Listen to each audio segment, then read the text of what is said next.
Everyone, and welcome to another episode of the Match Betting Chronicles.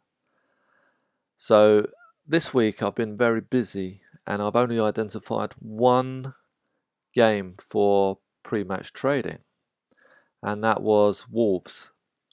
And I backed them with a 200 stake at odds of 11.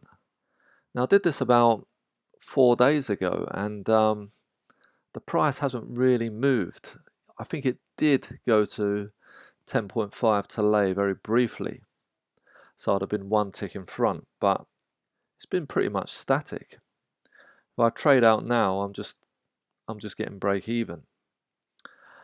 So I'll just go into the reasons why I picked Wolves, and it's really only for two reasons.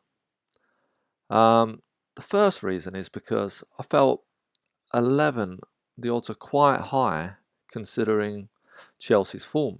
So Chelsea have really struggled in recently, basically.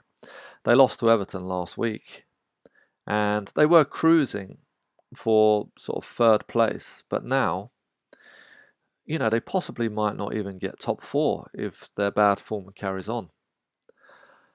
So that was one of the reasons. The second most important reason is this was the odds for Burnley when at the beginning of April, not Burnley, sorry, Brentford played Chelsea away, and they started at odds of 9.26. And if we go to the league table, you can see that Wolves are higher than Brentford. So I'd expect the price of Wolves to be similar, basically. I'm looking for the odds on Wolves today to shorten to around 9. Now, that's not guaranteed. There could have been different reasons for that, like injuries, for example. But that is a good plus for this trade, basically. I'm looking at their odds. But now we go to the negatives and why I can't be sure this trade is going to work. And look at the form of Wolves. They've lost 4 of their last 5. So that's probably why the odds are this high on them in the first place. The other negative thing about this trade is Chelsea really need these points. They've got a lot to play for now because they don't want to find themselves missing out on Champions League football next year. So they do need to make sure Arsenal and Tottenham don't overtake them. So if we look at the Betfair graph, I did miss the chance to get in at 11.5. I went one tick too early, but hopefully I can still make some money off this trade. But anyway, still don't know which way this trade is going to go.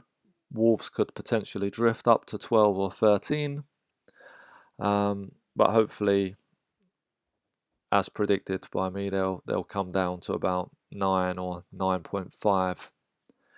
And if they do that, here we go. I could lock in about £31.57 profit if that happens. Or I could underlay and hope that Wolves win for a profit of £300, or just break even if it's a draw or Chelsea win.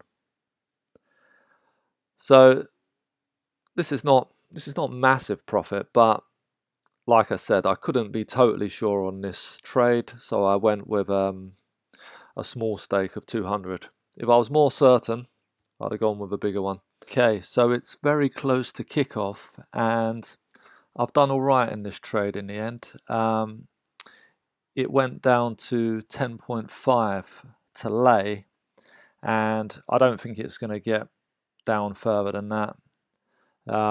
So I took that price in the end, and you can see here I bought Wolverhampton for 200s at odds of 11, and I've sold them for 200 at odds of 10.5. That means though I'm not locking in any profit. If Chelsea win or if it's a draw, I'm just breaking even. But if Wolves win, I'm gonna. With Chelsea's form at the moment, you never know, and I just thought it's worth a shot.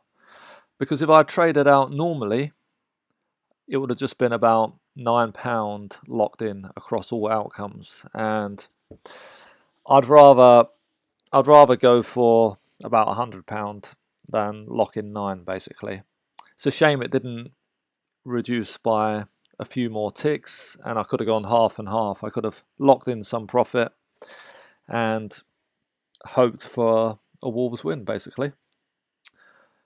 Anyway, thanks for listening, and I'll see you next time.